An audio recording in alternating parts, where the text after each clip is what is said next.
the global environment is changing so much, right? You have quite some growth expectations now in the US. You have investors which really can choose between a place like Russia and a place like a more mature market, a developed market like the US.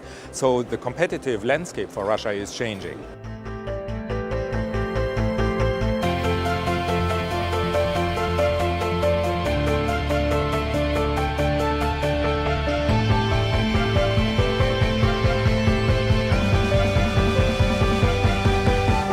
As a U.S. investor, because that has to be where this communication is coming from, the biggest thing that we look for is transparency in the numbers and the financials, and then the consistent rule of contract law. So if we are looking to invest in Russia, and what we would like to see is consistency and transparency.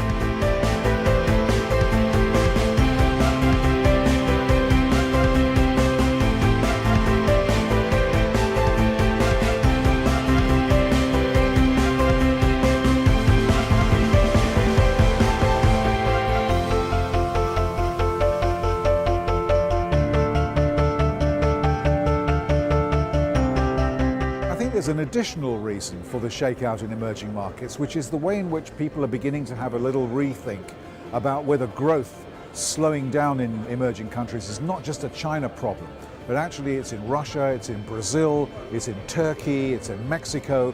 A lot of the favorite emerging markets that investors have had are actually confronting structural economic problems, which is calling for a change in their economic model. And that's not going to be very easy to bring about, because it's all about political reform. If you look at the people taking to the streets in Sao Paulo and other Brazilian cities, and in Istanbul and Ankara, it's kind of indicative of the fact that the BRICS middle class is basically beginning to feel very unsure and restive.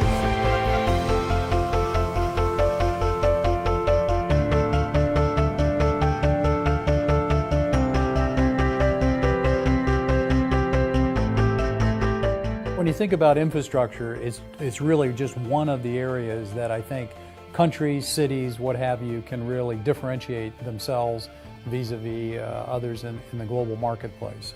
And so we think that's very important.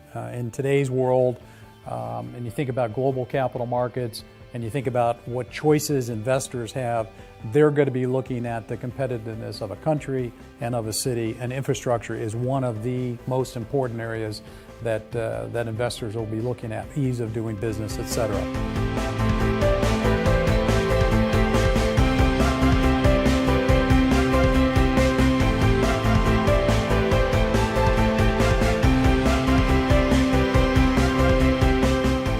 One of the things that Russia does have as its core is actually oil and gas. It is a major part of what Russia has, and it is the biggest producer of oil and gas.